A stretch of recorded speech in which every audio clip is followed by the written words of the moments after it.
BNP চেয়ারপারসনের উপদেষ্টা আব্দুস সালাম বলেছেন, একসময় যারা বিএনপির ভারপ্রাপ্ত চেয়ারম্যান তারেক রহমানের সমালোচনা করেছেন তারা এখন বলছেন তারেক রহমান যোগ্য বাবা মায়ের সঠিক উত্তরসূরি। শুক্রবার দুপুরে agriculturist association of Bangladesh Dhaka মহানগর শাখার উদ্যোগে ন্যায্য মূল্যে নিত্যপ্রণীয় কৃষক বাজারের উদ্বোধনী অনুষ্ঠানে প্রধান অতিথির বক্তব্যে এসব কথা বলেন তিনি। রাজনীতিবিদরা নির্বাচনের কথা বলবে দাবি করে তিনি বলেন, বিএনপি ক্ষমতায় বিশ্বাস করে না। দলটির নেত্রী বেগম খালেদা জিয়া প্রধানমন্ত্রী হওয়ার পর জনগণের কথা চিন্তা করে ক্ষমতা ছেড়ে দেন। আমাদের নেতা তারেক রহমান যদি ক্ষমতা চাইতো তাহলে আওয়ামী লীগ অনেকবার বলেছে আসেন বিএনপিকে স্বরাষ্ট্র মন্ত্রণালয়ে দিব, যে কয়টা মন্ত্রণালয় চান আসেন দিয়ে দেব, কিন্তু বিএনপি ভাগাভাগির রাজনীতি করে না। যদি চাইতো তাহলে 5 আগস্টের পর রাজনৈতিক দলগুলোকে নিয়ে ক্ষমতায় যেতে পারত, কিন্তু বিএনপি তা চায়নি, বরং জনগণের ভোটে নির্বাচিত হয়ে ক্ষমতায় বিশ্বাসী বিএনপি।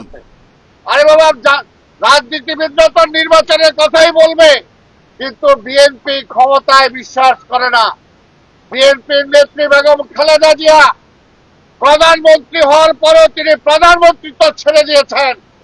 সেই ন্যায্য মূল্যের কাপড় বলি, দুধ বলি, যাই বলি, সবকিছু তারা নিয়ে যেত, সাধারণ মানুষ সেগুলো পাইতো না।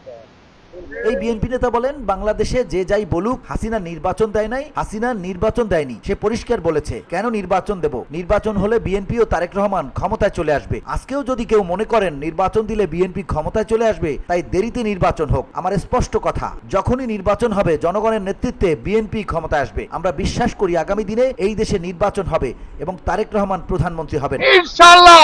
জনগণের নেতৃত্বে বিএনপি ক্ষমতায় যাবে। আমরা বিশ্বাস করি এই দেশের জন্য শহীদ রাষ্ট্রপতি জিয়াউর রহমান আজকের যে উদ্যোগ আমি স্বাগত জানাই। ভারত হিন্দুদেরকে নিয়ে রাজনীতি করছে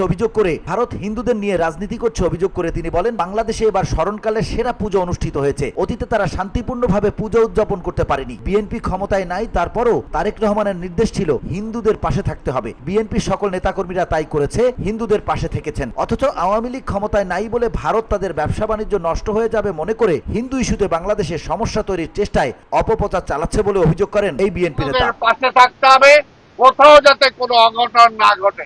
আর আজকে আওয়ামী লীগের দালালি করার জন্য, যেহেতু আওয়ামী লীগ ক্ষমতায় নাই, তাই এই দেশের ব্যবসা বাণিজ্য ভারতের নষ্ট হয়ে যাবে, সেই কারণে খুব কান্না পাইতেছে তাদেরকে।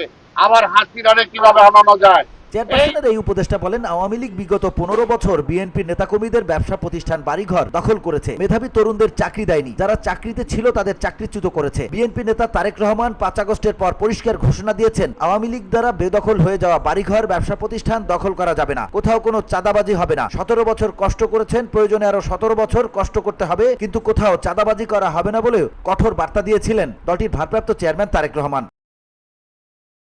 VOD Bangla news desk.